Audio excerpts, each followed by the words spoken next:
In this, we are going to discuss about finding out the magnetic field of a circular coil. This is my circular coil of known radius r, and this is in the YZ plane. That means my axial direction will be in the x direction. At some point P, I want to find the intensity of magnetic field using Biot-Savart's law. So let us say this point P is situated at a distance x, even that is known. The radius of the circle is known. The current direction is shown over here. It is like this, it is in the anti-clockwise fashion. And if you try to view this 3D from this side, it will look like this: x-axis, y-axis, and this wire will look like a line. And we are trying to find out at P what is the intensity of magnetic field. So while doing this, we need to understand couple of points. First point, here if I for finding out the magnetic field using Biot-Savart law, there is ideal cross r vector. So this will become my r vector, and dl vector will be in the tangential direction. So this r vector and dl vector, the angle will be 90 degrees. Okay, and when I see this from this side, this dl vector, it looks like it is pointing towards me. So that cannot be shown on a piece of paper. You have to imagine. So if I take the top element, it looks like this dl vector is towards me. So right opposite element, if you take, it will look like it is away from me. So dB direction depends upon dl and r cross product. Okay, so you can see very well that the dB direction will be like this. How? If I want to, you can use the right hand thumb rule, but for doing that you need to identify the dl and r vector plane. Try to put a paper on dl and r vector.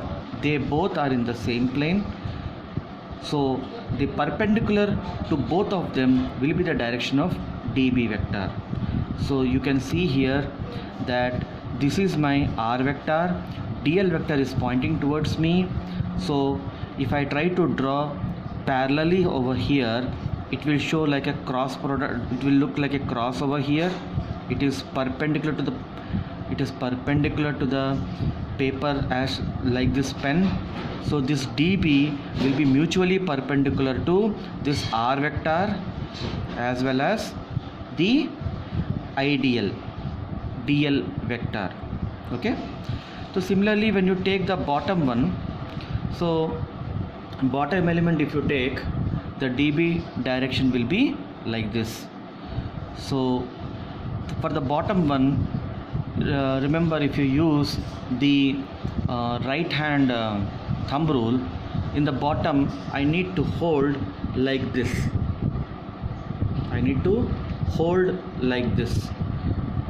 Okay, here the current upper one, the current is like this, and the bottom one, the current, this thumb is indicating the direction of current, and my fingers will indicate the direction of magnetic field. This is for the bottom element, and this is for the upper element. So this thumb is pointing towards me.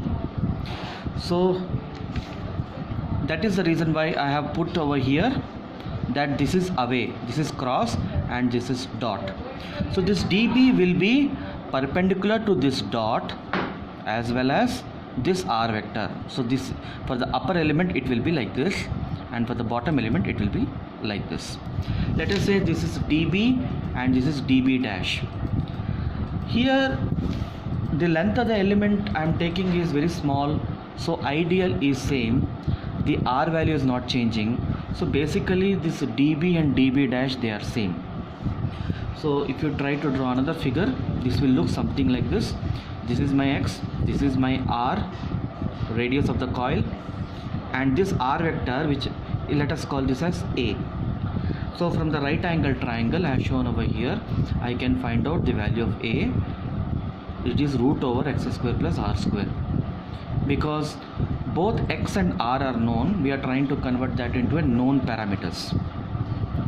See here, I have taken two elements. If I take four elements, that is two elements in the top and two elements in the corresponding elements in the bottom, it will look something like this. So this will be dB1, this will be dB2 for the top two, and this will be for the bottom two. You can see here like this, if you take all the elements, for every element there will be an opposite element.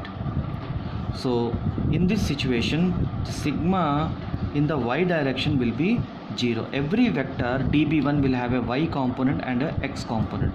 In the y direction, the sigma value will be 0 because they will be nullifying. Let us say this dB1 has a y component and this dB1 has a y component, downward component. This is upward component, this is downward component. So dB1, dB1 upward components will be balancing each other. Similarly dB2 and dB2 upward and downward will be balanced. Similarly each vector has a x component also. You will find that this sigma fx will not be equal to 0. That means you have to consider the magnetic field's x components as the total magnetic field at this particular point P. So let me say that this dB vector is making angle alpha with the vertical. If this angle is alpha, this angle we just discussed is total is 90. So this angle will be 90 minus alpha. You know that this angle is, total angle is 90 and this is 90 minus alpha, so this will be alpha. So in this triangle this will be alpha. So I can find out sine alpha. Why I am finding out sine alpha? Because this component is sine alpha, x component here is sine alpha, and y component is cos alpha. If you take dB, this component will be dB cos alpha, which is a y component, and the x component will be dB sine alpha. So I need to know the value of sine alpha, so I have calculated over here. Now let us start putting into the equation now. So dB, if I write it in the vector form, it is mu naught by 4 pi I dl cross r by r cube. This is the vector form. Suppose I already know the direction, so for me magnitude is enough. So the magnitude will be mu naught by 4 pi I dl sin theta by r square. What is this r? This r is the distance between the point and where I am considering the element. It is a here. This r is the distance between the point P and the point where I am considering the element.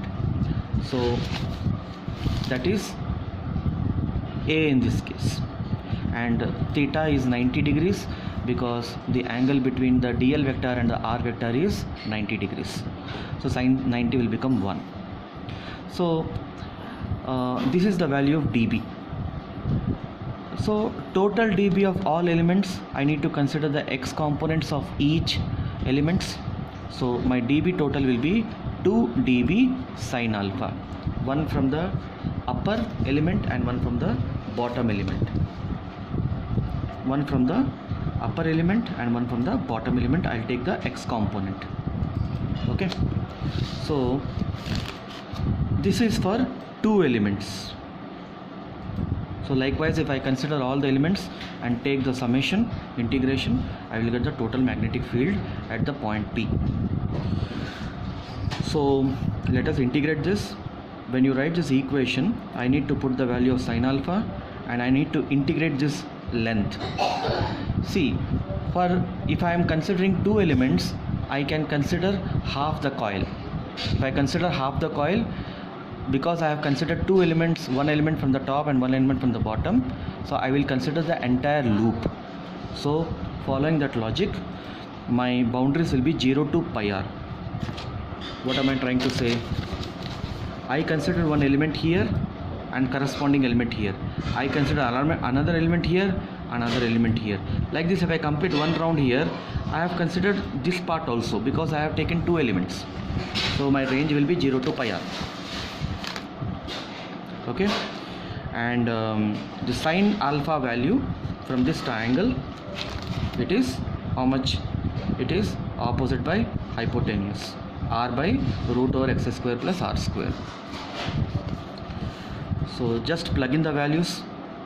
Okay, and here when you integrate, integration of dl is L, and the lower and upper boundary is 0 to pi r.